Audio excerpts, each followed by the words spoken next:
Welcome Tamil stocks friends. August 11 திங்கட்கிழமை இந்த வீடியோவில் ப்ளூ ஸ்டோன் ஜுவல்லரி ஐபிஓ பற்றி பார்ப்போம். முதல்ல கம்பெனி டீட்டெயில் பார்க்கலாம். ப்ளூ ஸ்டோன் ஜுவல்லரி 2011ஆம் ஆண்டு கௌரவ் சிங் என்பவரால் நிறுவப்பட்ட ஒரு இந்திய நிறுவனமாக இருக்குது. இதன் தலைமையகம் கர்நாடகா மாநிலம் பெங்களூரில் இருக்குது. இவங்க ஆன்லைன் சில்லறை விற்பனை மற்றும் தங்கம் வைர நகைகளில் நிபுணத்துவம் பெற்றவங்களாக இருக்கிறாங்க.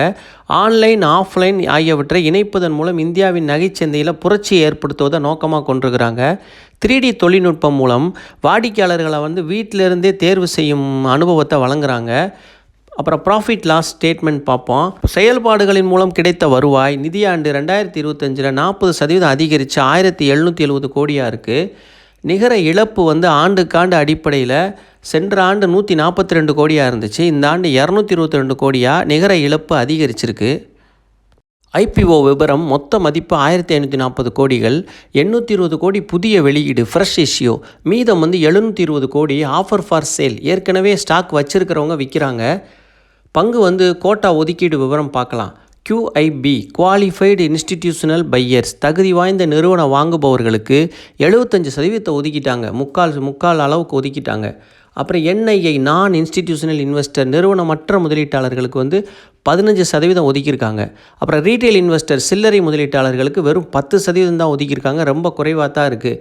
மொத்த கடைகள் பார்க்கலாம். 26 மாநிலங்களில் மற்றும் யூனியன் பிரதேசங்களில் 117 நகரங்களில் 275 கடைகளை இவங்க வச்சுருக்கிறாங்க. நிறுவனத்தில் ஐபிஓக்கு முன்னாடி ஆங்கர் இன்வெஸ்டர் வாங்குவாங்க. அதை ஐபிஓக்கு விண்ணப்பிக்கிறதுக்கு நாள் அதில் 693 கோடிக்கு வாங்கியிருக்கிறாங்க. எந்தெந்த நிறுவனங்கள் வாங்கியிருக்கிறாங்கன்னு பார்ப்போம். 693 கோடிக்கு அதிகபட்ச விலையான 517 ரூபாய்க்கு வாங்கியிருக்கிறாங்க. SBI life insurance, Nippon India mutual fund, Goldman சாக்ஸ், Aditya Birla Sun life mutual fund, HDFC life insurance, Societe Generale, DSP India mutual fund, Axis mutual fund, அப்புறம் மோதிலால் ஒஸ்வால் இவங்கெல்லாம் வாங்கியிருக்கிறாங்க. ஐபிஓ ப்ரைஸ் பேண்டு 492லேருந்து 517 ரூபா வரைக்கும் அதிகபட்ச விலையாக நிர்ணயிச்சிருக்கிறாங்க. ஃபேஸ் வேல்யூ ₹1 இருக்குது. ஐபிஓ சப்ஸ்கிரிப்ஷன் டீட்டெயில் பார்க்கலாம். ஐபிஓ விண்ணப்பிக்க ஆகஸ்ட் 11 திங்கட்கிழமை, ஆகஸ்ட் 12 செவ்வாய்க்கிழமை, ஆகஸ்ட் 13 புதன்கிழமை 3 நாட்கள் விண்ணப்பிக்கலாம். இன்று முதல் நாள் விண்ணப்பிக்க முதல் நாள் இன்று. ஆகஸ்ட் 14 வியாழக்கிழமை ஒதுக்கீடு பற்றிய விவரங்கள் நமக்கு தெரிய வந்துடும். ஆகஸ்ட் 18 திங்கட்கிழமை ஐபிஓவில் பங்கு கிடைத்தவங்களுக்கு டிமேட் கணக்கில் வரவு வைக்கப்படும். ஐபிஓவில் கிடைக்காதவங்களுக்கு ஆகஸ்ட் 18 திங்கட்கிழமை வங்கி கணக்கில் பணம் திரும்ப செலுத்தப்படும்னு தெரிவிச்சிருக்கிறாங்க.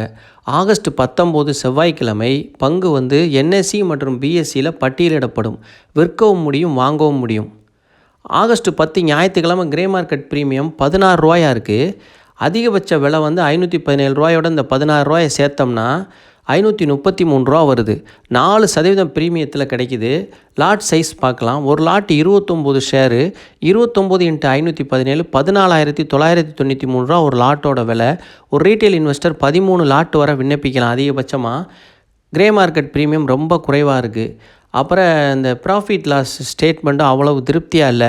நம்ம 3ஆம் நாள் கிரே மார்க்கெட் ப்ரீமியம்லாம் பார்த்துக்கிட்டு கன்சிடர் பண்ணுறது சிறப்பாக இருக்கும். ஏன்னா ரொம்ப கம்மியான grey market premium, profit loss ஸ்டேட்மெண்ட்டும் அவ்வளோ திருப்தியாக இல்லை.